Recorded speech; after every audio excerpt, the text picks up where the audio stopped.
বনী ইসরাইলে একজন ধার্মিক মানুষ ছিলেন, যিনি সবসময় আল্লাহর ইবাদতে ব্যস্ত থাকতেন।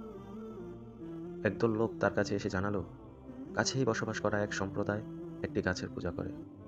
খবরটি তাকে বিচলিত করলো এবং তিনি একটি কুড়াল কাঁধে নিয়ে গাছটি কেটে ফেলার জন্য বেরিয়ে পড়লেন।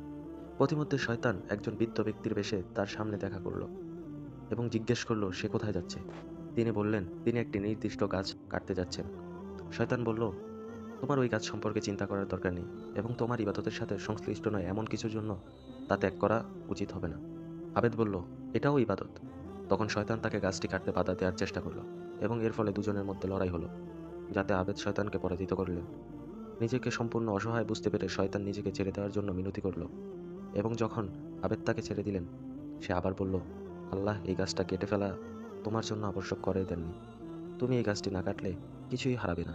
যদি গাছটি কাটার দরকার হতো, আল্লাহ তার অনেক নবীর মধ্যে একজনের দ্বারা এই কাজটি করিয়ে নিতেন। আবেদ আবার গাছটি কাটতে উদ্যত হলেন।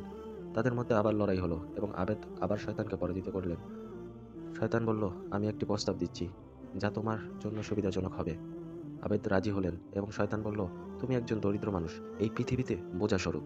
যদি তুমি এই কাজ থেকে দূরে থাকো, আমি তোমাকে প্রতিদিন 3টি স্বর্ণমুদ্রা দেব।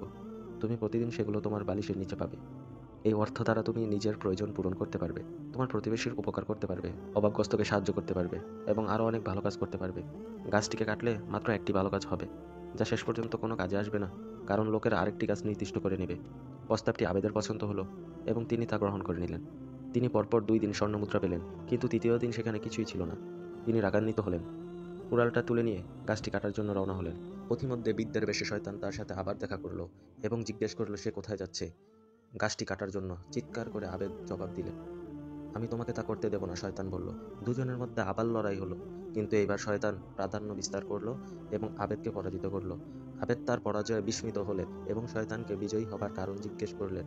শয়তান জবাব দিল, প্রথমে তোমার রাগ ছিল একমাত্র আল্লাহর সন্তুষ্টির জন্য এবং সে কারণেই সর্বশক্তিমান আল্লাহ আমাকে পরাজিত করার জন্য তোমাকে সাহায্য করেছিলেন। কিন্তু এখন তোমার রাগের একাংশ ছিল স্বর্ণমুদ্রার কারণে এবং সে কারণে তুমি পরাজিত হলে।